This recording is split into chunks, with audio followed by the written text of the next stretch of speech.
हाल ही में भारत और पाकिस्तान के बीच जो सीज फायर एग्रीमेंट हुआ है, जो 10 मई 2025 को शुरू हुआ, वो भारत के डायरेक्ट बिलैटरल एंगेजमेंट के पक्के इरादे का सबूत है। External affairs minister S Jaishankar ने बिल्कुल साफ शब्दों में कहा कि ये जरूरी डी एस्केलेशन सिर्फ दोनों देशों के director generals of military operations DGMOs के बीच सीधी बातचीत से ही हासिल हुई है। उन्होंने किसी भी थर्ड पार्टी मीडिएशन के सजेशंस को जोर देकर खारिज किया, जिसमें यूनाइटेड स्टेट्स या दूसरे इंटरनेशनल एक्टर्स की किसी भी कथित भूमिका को शामिल किया गया हो।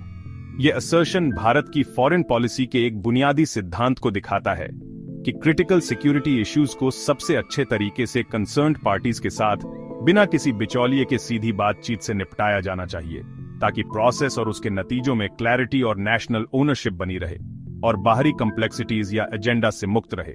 इस सीज फायर तक पहुंचने का रास्ता काफी तनावपूर्ण और खतरनाक दुश्मनी के दौर से गुजरा।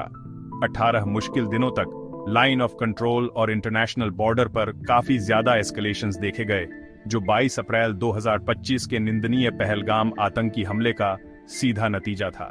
इस घिनौने काम में 26 बेगुनाह लोगों की दुखद मौत हुई, जिनमें ज्यादातर कश्मीर की शांत वादियों का आनंद ले रहे टूरिस्ट थे।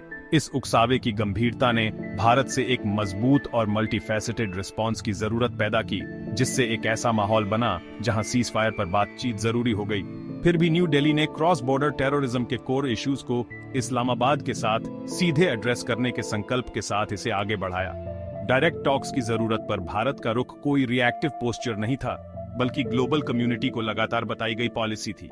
DGMOs की बातचीत शुरू होने से काफी पहले ही न्यू दिल्ली ने सभी इंटरनेशनल पार्टनर्स को, जिसमें यूनाइटेड स्टेट्स जैसे प्रभावशाली देश भी शामिल हैं, ये बिल्कुल साफ कर दिया था कि अगर पाकिस्तान सच में दुश्मनी खत्म करना चाहता है और बॉर्डर पर शांतिपूर्ण हालात वापस लाना चाहता है, तो उसे भारत के साथ सीधी और अहम बातचीत करनी होगी। इस प्रोएक्टिव डिप्लोमेटिक मैसेजिंग ने किसी भी अनसॉलिसिटेड थर्ड पार्टी इन्वॉल्वमेंट की तरफ संभावित कदमों को पहले ही रोक दिया, जिससे ये सुनिश्चित हुआ कि डायलॉग फ्रेमवर्क सख्ती से बिलैटरल रहे और कॉन्फ्लिक्ट में शामिल दोनों सॉवरेन देशों की तत्काल चिंताओं पर फोकस्ड रहे।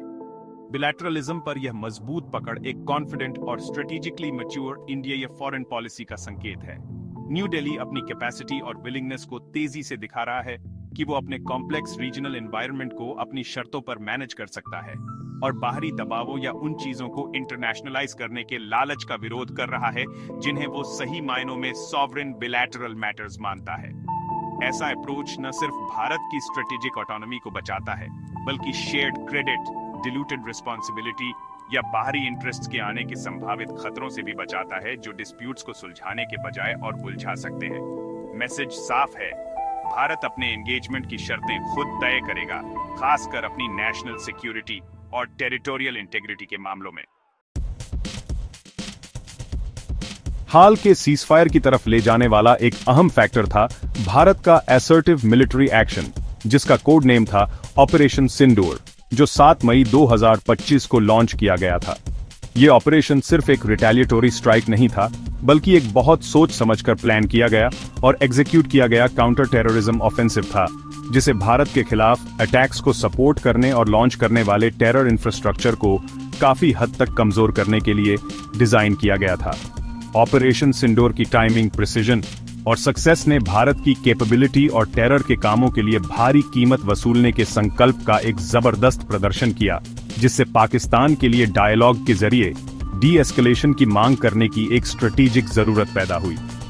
ऑपरेशन ने भारत के प्रोएक्टिव डिफेंस पोस्चर का एक बिल्कुल साफ सिग्नल भेजा।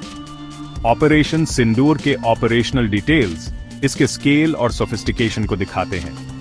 इंडियन फोर्सेस ने पाकिस्तान और पाकिस्तान ऑक्यूपाइड कश्मीर के अंदर 9 ध्यान से पहचाने गए टेरर लॉन्च पैड्स और ट्रेनिंग फैसिलिटीज को टारगेट किया। स्ट्राइक्स में एडवांस्ड वेपनरी का डिप्लॉयमेंट शामिल था, जिसमें जबरदस्त ब्राह्मोस सुपरसोनिक क्रूज मिसाइल्स और दूसरे प्रिसिजन गाइडेड म्यूनिशंस थे, ताकि एक्यूरेसी सुनिश्चित हो और अनइंटेंडेड कोलैटरल डैमेज कम से कम हो। रिपोर्टेड आउटकम्स काफी सिग्निफिकेंट थे। इंटेलिजेंस असेसमेंट्स के मुताबिक 100 से ज्यादा टेररिस्ट को न्यूट्रलाइज किया गया। इनमें यूसुफ अजहर और अब्दुल मलिक रऊफ जैसे हाई वैल्यू टारगेट्स भी थे, जो भारत के खिलाफ पिछले टेरर अटैक्स की साजिश रचने में अपनी गहरी भूमिका के लिए जाने जाते थे। इस तरह मेजर टेरर आउटफिट्स को बड़ा झटका लगा ऑपरेशन सिंदूर के स्ट्रेटेजिक इंप्लीकेशंस दूर तक जाने वाले थे।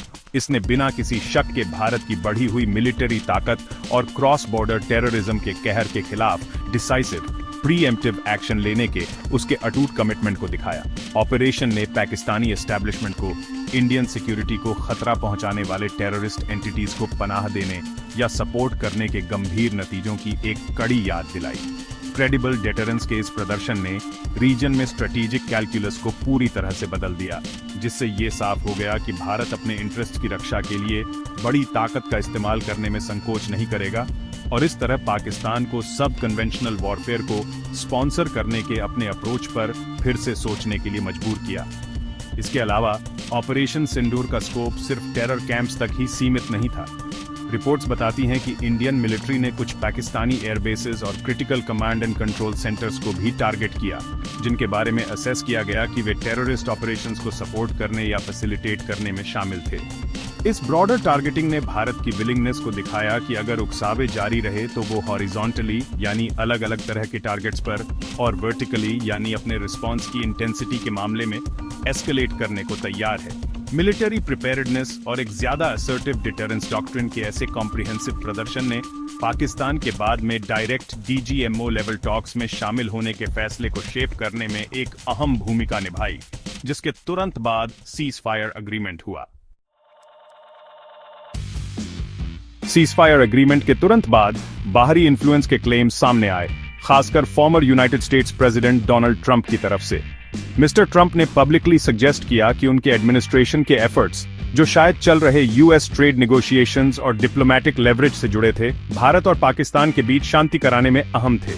ये असर्शन, जो उनके पॉलिटिकल स्टाइल की खासियत है, यूनाइटेड स्टेट्स को साउथ एशियन कॉन्फ्लिक्ट्स में एक इंडिस्पेंसेबल आर्बिटर के तौर पर दिखाने का मकसद रखता था। लेकिन इस नैरेटिव का न्यू दिल्ली ने तेजी से और डिसाइसिव रूप से खंडन किया, जिसने अपने बिलैटरल डिप्लोमेटिक प्रोसेसेस की इंटेग्रिटी बनाए रखने और पीस मेकिंग एफर्ट्स में अपनी सॉवरेन एजेंसी को असर्ट करने की कोशिश की। इन बाहरी क्लेम्स पर भारत का रिस्पांस तुरंत और बिल्कुल साफ था। External affairs minister S Jaishankar ने पब्लिकली किसी भी थर्ड पार्टी मीडिएशन के सजेशंस का खंडन करने में लीड लिया। उन्होंने काफी जोर देकर दोहराया कि 10 मई 2025 को हुआ सीज फायर पूरी तरह से भारत और पाकिस्तान के director generals of military operations के बीच सीधी, बिना किसी सहायता के हुई बातचीत का नतीजा था। यह मजबूत पब्लिक करेक्शन एग्रीमेंट के नेचर के बारे में किसी भी गलत फहमी को दूर करने में क्रूशल था और इसने भारत की लॉन्ग स्टैंडिंग पोजीशन को मजबूत किया कि पाकिस्तान के साथ बिलैटरल इश्यूज को बिलैटरली ही हल किया जाना चाहिए, बिना बाहरी शक्तियों के इंटरफेरेंस या कथित असिस्टेंस के। ये मानना जरूरी है कि इस बढ़े हुए तनाव के दौरान US vice president JD Vance और secretary of state Marco Rubio समेत हाई लेवल अमेरिकन ऑफिशियल्स वाकई इंडियन लीडरशिप के साथ डिस्कशंस में लगे हुए थे। लेकिन न्यू दिल्ली ने इन इंटरैक्शंस को पाकिस्तान के साथ सीज फायर से संबंधित किसी भी तरह की मीडिएशन से अलग रखने में सावधानी बरती। भारत ने साफ किया कि ये डिप्लोमेटिक एंगेजमेंट्स वॉशिंगटन और न्यू दिल्ली के बीच रेगुलर ऑनगोइंग बिलैटरल कंसल्टेशंस का हिस्सा थे, जो स्ट्रेटेजिक इश्यूज के एक वाइड स्पेक्ट्रम को कवर करते थे और सीज फायर टर्म्स के स्पेसिफिक मैकेनिक्स या निगोशिएशन में कोई इंटरवेंशन नहीं थे, जो पूरी तरह से दो साउथ एशियन पड़ोसियों के डोमेन में रहे। जिस तरह से भारत ने इन बाहरी क्लेम्स को मैनेज किया और अपने नैरेटिव को बनाए रखा, वह उसकी तेजी से मजबूत होती और साफ तौर पर बताई गई फॉरेन पॉलिसी को जोरदार तरीके से दिखाता है। किसी भी थर्ड पार्टी मीडिएशन का लगातार रिजेक्शन, खासकर ऐसे इन्वॉल्वमेंट की पब्लिक डिक्लेरेशंस, नेशनल सिक्योरिटी और रीजनल स्टेबिलिटी के क्रिटिकल मामलों में सॉवरेन डिसीजन मेकिंग के प्रति भारत के अटूट कमिटमेंट को हाईलाइट करता है। यह दृढ़ रुख इंटरनेशनल कम्युनिटी को एक साफ मैसेज भेजता है। भारत अपने जरूरी बिलैटरल रिलेशनशिप्स को, खासकर पाकिस्तान के साथ कॉम्प्लेक्स डायनामिक को, सीधे और अपनी शर्तों पर मैनेज करेगा। इस तरह अपनी स्ट्रेटेजिक ऑटोनॉमी और नेशनल इंटरेस्ट को बाहरी इन्फ्लुएंस या अनसोलिसिटेड ब्रोकरेज से सावधानी पूर्वक बचाएगा। 10 मई 2025 को सीज फायर की स्थापना बेशक फौरी तनाव कम करने की दिशा में एक अहम कदम था, फिर भी भारत पाकिस्तान बॉर्डर पर शुरुआती दौर में हालात नाजुक बने रहे। लैंड, एयर और सी पर सभी फायरिंग और मिलिट्री एक्शंस को रोकने के एग्रीमेंट के बावजूद लगभग तुरंत ही पाकिस्तानी साइड से वायोलेशंस की रिपोर्ट्स सामने आने लगी। इनमें इंडियन एयरस्पेस में अनमैन्ड एरियल व्हीकल्स यूएवीज द्वारा घुसपैठ की कोशिशें और क्रॉस बॉर्डर फायरिंग की कुछ अलग थलग घटनाएं शामिल थीं, जो शांति बनाए रखने में आने वाली चुनौतियों और इंडियन सिक्योरिटी फोर्सेस की तरफ से लगातार सतर्कता की जरूरत की शुरुआती याद दिलाती थीं। इन शुरुआती उकसावों पर भारत का रिस्पॉन्स हमेशा की तरह तेज और मजबूत था, जो सीज फायर की शर्तों को सख्ती से लागू करने की उसकी प्रिपेयर्डनेस को दिखाता था। इंडियन एयर डिफेंस सिस्टम्स को तुरंत एक्टिवेट किया गया और वे इंडियन एयर स्पेस का उल्लंघन करने वाले पाकिस्तानी ड्रोन्स को इंटरसेप्ट करने और न्यूट्रलाइज करने में इफेक्टिव साबित हुए। इसके अलावा प्राइम मिनिस्टर नरेंद्र मोदी ने एक कड़ी और साफ चेतावनी जारी की, जिसमें यह साफ कर दिया गया कि पाकिस्तान द्वारा अग्रेशन के किसी भी अगले काम या सीज फायर को कमजोर करने की कोशिशों का भारत की ओर से डिसाइसिव और शायद और भी मजबूत रिटेलिएटरी मेजर्स के साथ जवाब दिया जाएगा। डिफेंस मिनिस्टर राजनाथ सिंह ने भी आर्म्ड फोर्सेस की उनकी अलर्टनेस और इन वायोलेशंस को इफेक्टिवली हैंडल करने के लिए तारीफ की, जिससे भारत की अपनी टेरिटोरियल इंटेग्रिटी की रक्षा करने के अटूट संकल्प को और मजबूती मिली।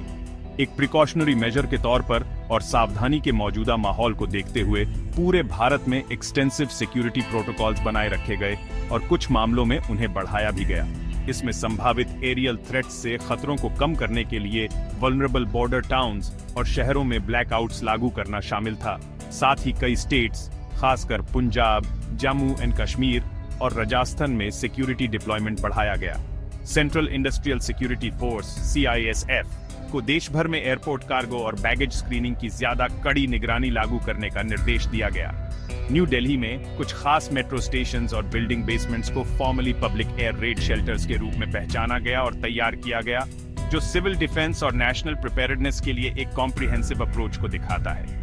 कंक्लूजन में हाल के सीज फायर से जुड़ी घटनाएं न्यू दिल्ली की तरफ से एक साफ और दृढ़ फॉरेन पॉलिसी सिग्नल देती है। हालांकि भारत सच में सबकॉन्टिनेंट में शांति और स्थिरता चाहता है और कंस्ट्रक्टिव डायलॉग के लिए खुला है, ऐसा एंगेजमेंट एक अनडिनायबल ताकत और अटूट प्रिपेयर्डनेस की पोजीशन से किया जाता है।